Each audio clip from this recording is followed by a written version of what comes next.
Morning voice എന്ന അനുഗ്രഹീത പ്രോഗ്രാമിലേക്ക് ഏവർക്കും സ്വാഗതം. ദൈവനാമമഹത്വത്തിനായി ഒരു ഗാനം നമുക്കിപ്പോൾ ശ്രവിക്കാം. എന്നും എന്നെന്നും എന്നുടയവൻ മാറാതെ, കൃപ തീരാതെ. എന്നും എന്നെന്നും എന്നുടയവൻ മാറാതെ, കൃപ തീരാതെ. ഇന്ന് വചനത്തിൽ നിന്ന് നമ്മോട് സംസാരിക്കുന്നത് കർത്താവിൻ്റെ ശ്രേഷ്ഠദാസൻ ഡേവിഡ് പി ഐസക്, ഗുജറാത്ത്. പ്രാർത്ഥനയോടെ ധ്യാനചിന്തകൾ ശ്രമിക്കാം. ദൈവനാമം മഹത്വപ്പെടുമാറാകട്ടെ. മോർണിംഗ് വോയിസിലൂടെ ഞങ്ങൾ ശ്രദ്ധിക്കുന്ന ഞങ്ങളുടെ എല്ലാ മാന്യ ശ്രോതാക്കൾക്കും കർത്താവും രക്ഷിതാവുമായ ക്രിസ്തുയേശുവിൻ്റെ വിലയേറിയ നാമത്തിൽ ഞങ്ങളുടെ പ്രഭാതവന്ദനവും സ്നേഹവന്ദനവും അറിയിക്കുകയാണ്. ഇന്നത്തെ വചനധ്യാനത്തിന് ആധാരമായി 1 തിമോത്തിയോസ് 5-ാം അധ്യായത്തിൻ്റെ 1 മുതൽ 3 വരെയുള്ള വാക്യങ്ങളാണ് വായിച്ച് കേൾപ്പിക്കുവാൻ 4 വരെയുള്ള വാക്യങ്ങൾ വായിച്ച് കേൾപ്പിക്കുവാൻ ആഗ്രഹിക്കുന്നു. മൂത്തവനെ ഭത്സിക്കാതെ അപ്പനെ പോലെയും ഇളയവരെ സഹോദരന്മാരെ പോലെയും മൂത്ത സ്ത്രീകളെ അമ്മമാരെ പോലെയും ഇളയ സ്ത്രീകളെ പൂർണ്ണ നിർമ്മലതയോടെ സഹോദരികളെ പോലെയും പ്രബോധിപ്പിക്കുക. സാക്ഷാൽ വിധവയായിരിക്കുന്ന വിധവമാരെ മാനിക്കുക. വല്ല വിധവയ്ക്കും പുത്രപൗത്രന്മാരുണ്ടെങ്കിൽ അവർ മുമ്പേ സ്വന്തം കുടുംബത്തിൽ ഭക്തി കാണിച്ച് അമ്മയപ്പന്മാർക്ക് പ്രത്യുപകാരം ചെയ്യുവാൻ പഠിക്കട്ടെ.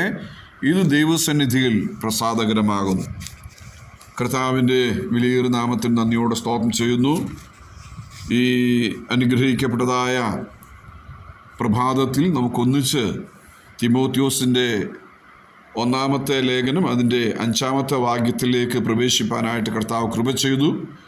കഴിഞ്ഞ 4 അധ്യായങ്ങളിലും അനുഗ്രഹിക്കപ്പെട്ടതായ ചില ചിന്തകളും വളരെ ഗൗരവമായ ചില വിഷയങ്ങൾ നമ്മുടെ വ്യക്തിപരമായ ജീവിതത്തിൽ, കുടുംബജീവിതത്തിൽ, സഭാജീവിതത്തിൽ എന്ന് വേണ്ട വിവിധ മേഖലകളിൽ നാം അനുഷ്ഠിക്കേണ്ട ചില കാര്യങ്ങൾ നാം പഠിക്കുകയായിരുന്നു. ഈ വർജന പഠനം ആരംഭിച്ചപ്പോൾ തന്നെ ഞാൻ നിങ്ങളോട് ഓർപ്പിച്ചു, 6 മുറികളുള്ളതായ മനോഹരമായ ഒരു സൗധത്തോടുള്ള ബന്ധത്തിലാണ് നമുക്ക് ഈ 6 അധ്യായങ്ങൾ പഠിക്കാനായിട്ട് സാധിക്കുക. 1-ാമത്തെ അധ്യായം എന്ന് പറഞ്ഞത് നമ്മുടെ പേഴ്സണൽ ലൈഫാണ്, വ്യക്തിപരമായ ജീവിതം ഉൾക്കൊള്ളുന്നതായ 1-ാമത്തെ മുറി. 2-ാമത്തെ മുറി എന്ന് പറയുന്നത് പ്രയർ റൂമാണ്. അത് ഞാൻ നിങ്ങളെ ഓർപ്പിച്ചിരുന്നു. രക്ഷിക്കപ്പെട്ട ഒരു ദൈവവേദലിൻ്റെ അടുത്ത പടി എന്ന് പറയുന്നത് അവൻ പ്രാർത്ഥിക്കുന്നവനായിരിക്കണമെന്നുള്ളതാണ്. 3-ാമത്തെ മുറി എന്ന് പറയുന്നത് അവൻ്റെ ഡൊമസ്റ്റിക് ലൈഫാണ്, അവൻ്റെ കുടുംബജീവിതത്തോടുള്ള ബന്ധത്തിലാണ് 3-ാം അധ്യായത്തിലെ കാര്യങ്ങൾ നമുക്ക് പഠിക്കാൻ കഴിയുന്നു. 4-ാം അധ്യായം എന്ന് പറയുന്നത് അസംബ്ലി ലൈഫാണ്, സഭാജീവിതത്തോടുള്ള ബന്ധത്തിൽ നാം ശ്രദ്ധിക്കേണ്ട കാര്യങ്ങളാണ്.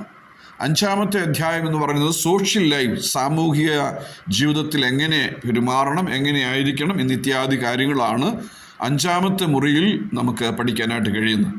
6-ാമത്തെ മുറി എന്ന് പറയുന്നത് ബിസിനസ് ലൈഫാണ്. അത് ധനവാന്മാരുടെ മുറിയാണ്. സഭയ്ക്ക് ധനവാന്മാരെ കൊണ്ട് ആവശ്യമുണ്ട്, അതുപോലെ തന്നെ പ്രവർത്തനങ്ങൾക്കും ധനത്തിൻ്റെ ആവശ്യങ്ങളുണ്ട്. ഇത്യാദി കാര്യങ്ങളാണ് 6-ാമത്തെ മുറിയിൽ നിന്ന് നമുക്ക് മനസ്സിലാക്കാൻ കഴിയും. ഇന്ന് 5-ാമത്തെ അധ്യായത്തിലേക്കാണ് നാം പ്രവേശിച്ചിരിക്കുന്നത്. ഇവിടെ വിധവമാരെ സംബന്ധിച്ചുള്ള ചില നിർദ്ദേശങ്ങൾ പ്രാരംഭമായിട്ട് നമുക്ക് മനസ്സിലാക്കാനായിട്ട് കഴിയും. സഭ എന്ന് പറയുന്നത് ഒരു കുടുംബമാണ്. ആ കുടുംബം അതിലെ അംഗങ്ങളെ മാതാപിതാക്കളെ പോലെയും സഹോദരി സഹോദരന്മാരെ പോലെയും ഗണിക്കേണ്ടതായിട്ടുണ്ട്.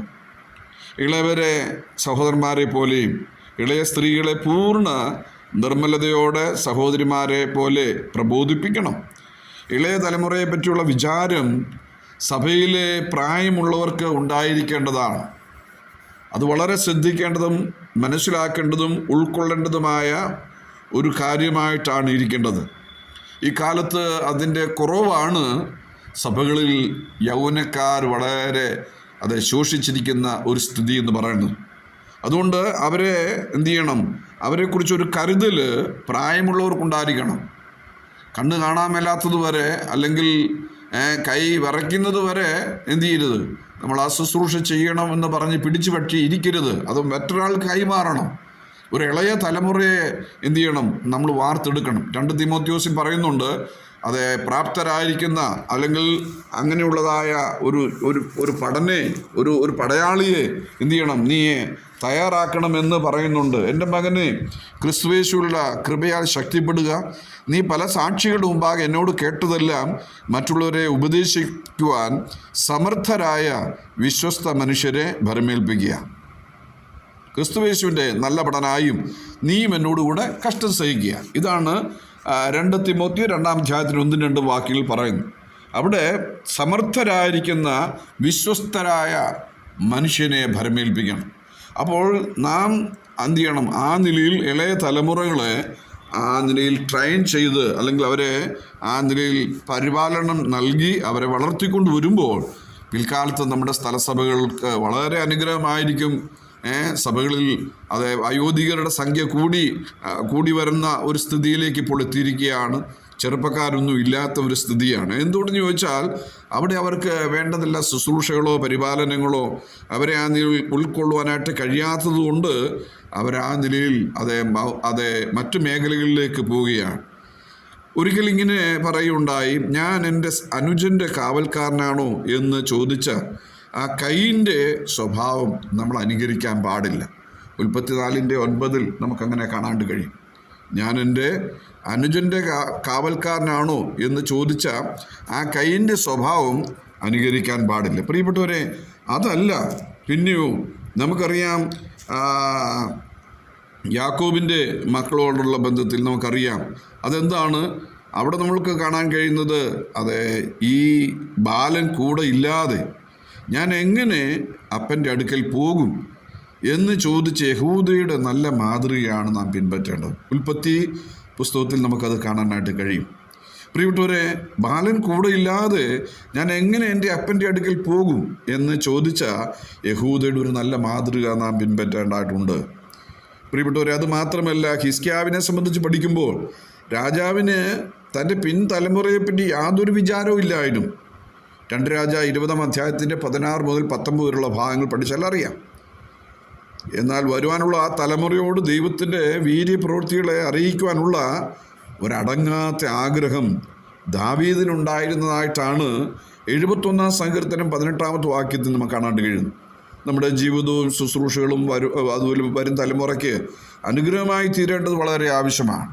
അപ്പോൾ ഇവിടെ ദൈവസഭ എന്ന് പറയുന്നത് വിവിധ പ്രായത്തിലും ഭാവത്തിലും ഉള്ളവർ ഒരുമിച്ച് പോകുന്ന ഒരു സംഘമാണ് ദൈവസഭ എന്ന് പറഞ്ഞു. അപ്പോൾ മൂത്തവർ കാണും, ഇളയവർ കാണും, വിവാഹിതർ കാണും, അവിവാഹിതർ കാണും, സ്ത്രീകൾ കാണും, പുരുഷന്മാർ, വിധവമാർ, അങ്ങനെ പലരും അങ്ങനെ നമുക്ക് കാണാണ്ട് കഴിയും. അതാണ് യെശയ്യാ 40:11 വായിക്കുന്നത്. അത് കുഞ്ഞാടുകളെ ഭുജത്തിലെടുത്ത് മാറുവിടത്തിൽ ചേർത്ത് വഹിക്കുകയും തള്ളകളെ പതുക്കെ നടത്തുകയും ചെയ്യേണ്ടത് നല്ല ഇടയൻ്റെ ഒരു ചുമതലയാണ്. പ്രിയപ്പെട്ടവരെ, ആടുകളെ മേയ്ക്കുന്ന ആട്ടിടയന്മാർ ഒന്ന് ശ്രദ്ധിച്ചാൽ അറിയാം, ഏതെങ്കിലും ഒരു വയ്യാഴിക വന്നു കഴിഞ്ഞാൽ ആ കുഞ്ഞുങ്ങളെ എന്തു ചെയ്യും? അത് ചേർത്ത് അത് പിടിക്കുകയും അതല്ലെങ്കിൽ ആ കഴുത്തിലേക്ക് എടുത്തിടുന്നത് നമുക്ക് കാണാണ്ട് കഴിയും. അങ്ങനെ ഈ ഇടയന്മാർ നടക്കാൻ വയ്യാത്ത അല്ലെങ്കിൽ പ്രായം കുറഞ്ഞ അല്ലെങ്കിൽ ക്ഷീണം അനുഭവിക്കുന്ന കുഞ്ഞാടുകളൊക്കെ എന്ത് ചെയ്യും? അങ്ങനെ ഭുജത്തിൽ എടുത്തുകൊണ്ടാണ് മുമ്പോട്ട് പോകുന്നത്. ആ ഒരു പരിപാലന വരം ദൈവസഭയിലുള്ളവർക്കുണ്ടാകണം എന്നുള്ള കാര്യങ്ങളാണ് നമുക്ക് മനസ്സിലാക്കാൻ കഴിയുന്നത്. മാത്രമല്ല, സകല ദീർഘക്ഷമയോടും ഉപദേശത്തോടും കൂടെ ശാസിക്കുകയും ചെയ്യണം.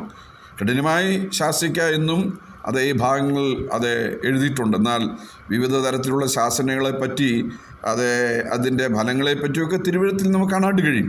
മറിഞ്ഞ സ്നേഹത്തിലും തുറന്ന ശാസനയാണ് നല്ലത് എന്ന് സദൃശ്യം 27-ന്റെ 5-ാമത്തെ വാക്യത്തിൽ നമുക്ക് കാണാണ്ട് കഴിയും. എന്നാൽ വ്യർത്ഥമായ ശാസന അത് വിഫലമാണ് എന്ന് യോബ് 6:25 നമുക്ക് കാണാണ്ട് കഴിയും. അതുകൊണ്ട് ദൈവീയ ശാസന നിഷേധിക്കരുതെന്നുള്ളതായ കാര്യം സദൃശ്യം 3:11 പിതാവിൻ്റെ ശാസനയിൽ മുഷിയിരുന്ന് സദൃശ്യം 15-5 വാക്കിലുണ്ട്. ഏലി മക്കളെ ശാസിക്കാതിരുന്നത് അതൊരു കുറ്റമായി തീർന്നു. 1 ശമൂവേൽ 3:13. നീതിമാൻ്റെ ശാസന തലക്കെണ്ണയാണ് എന്ന് നമുക്ക് മനസ്സിലാക്കാനായിട്ട് കഴിയും. അതുകൊണ്ട് വരുന്ന ദിവസങ്ങളിൽ ഇരുട്ടിൻ്റെ പ്രവൃത്തികളെ ശാസിച്ചും അതിനെ അനുസരിക്കാതെ ദൈവപ്രമാണങ്ങളെ അനുസരിച്ച്, അതുപോലെ ശാസന അനുസരിച്ച് ദൈവവചനപ്രകാരം ജീവിപ്പാൻ നമ്മുടെ മാന്യ ശ്രോതാക്കൾക്ക് എല്ലാവർക്കും ഇടയാകട്ടെ. അവൻ്റെ വലിയൊരു നാമം ഇന്നുവരെ എന്നേക്കും മഹത്വപ്പെടുമാറാകട്ടെ. ഇതുവരെ ഞങ്ങളെ ശ്രദ്ധിച്ച എല്ലാവർക്കും വീണ്ടും വരുന്ന കർത്താവിൻ്റെ വിശുദ്ധമായ യേശുക്രിസ്തുവിൻ്റെ നാമത്തിൽ ഞങ്ങളുടെ സ്നേഹവന്ദനം അറിയിക്കുന്നു. കർത്താവ് നമ്മളെല്ലാവരെയും അനുഗ്രഹിക്കുമാറാകട്ടെ. ആമേൻ. കെട്ട മകനെ പോലെ ദുഷ്ട വഴികളിൽ ഇഷ്ടം പോൽ ഞാൻ നടന്നു. കെട്ട മകനെ പോലെ ദുഷ്ട വഴികളിൽ ഇഷ്ടം പോൽ ഞാൻ നടന്നു.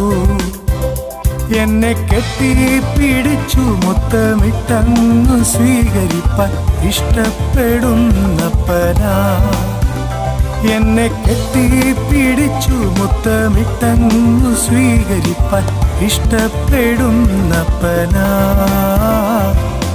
എന്നും എന്നെന്നും എന്നോടയവൻ മാറാതെ, കൃപ തീരാതെ. എന്നും എന്നെന്നും എന്നോടയവൻ മാറാതെ, കൃപ തീരാതെ.